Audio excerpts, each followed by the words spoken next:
My name is Mackenzie Lee, and I plan on majoring in CIS. Hello, class. Today we'll be doing comma separated values on Excel.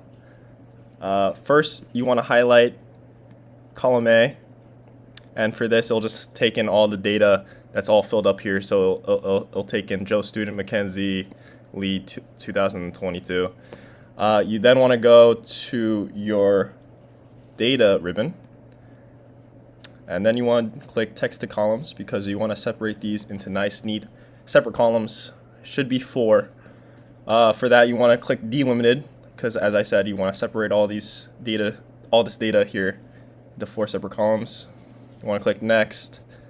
You want to click on, or you want to check mark comma because, as you can see, all the data here is separated by commas. So you do that, click finish, and now we have 4 neat columns here.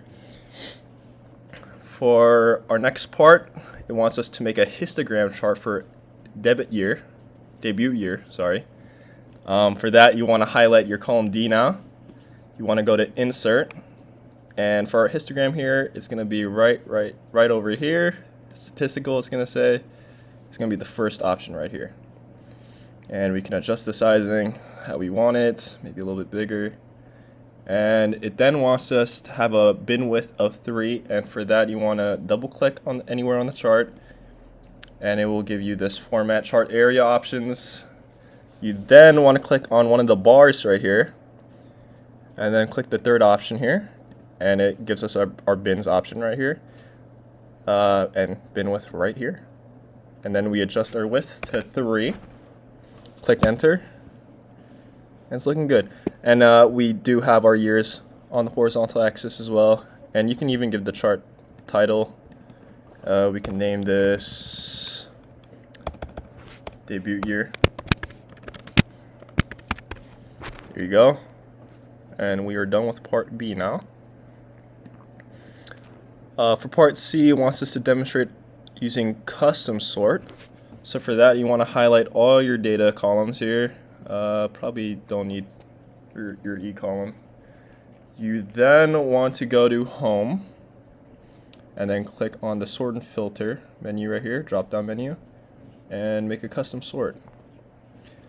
Our first one should be debut year, so we can click here on the columns, put debut year, and it wants us to sort largest to smallest, I believe. So right here.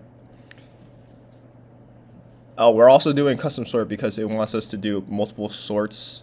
It wants us to do 3 sorts at the same time. So we're going to be adding a couple more here. So our next sort will be our hero by hero. And it's going to be ordered by A through Z, which is already there. So we don't have to change anything. And our last sort is going to be by last name. And that's also sorted by A through Z, which is already there. So we're good now. And you click OK. And it should sort all your data through your filters that you put in there. So that's part C done. And now you want to do part D, and it's telling us to make a filter for our columns. So for all of our columns. So again, you can just highlight all 4 columns. Stay on home ribbon, go to your filter menu, and just add a filter to everything right here. And then it wants us to activate the filter to display only heroes containing the letter D anywhere in their last name. So we're gonna go last name. We're gonna filter, that's containing the letter D anywhere. And then we can apply our filter. We can exit this menu right here. And it should filter all the heroes with the letter D in their last name. I think that's everything. We can maybe resize our data chart as well because it wasn't showing our data. But there you go. That is all. And last but not least, my joke. What do you call an Italian imposter in Among Us? An impasta. Thank you for watching.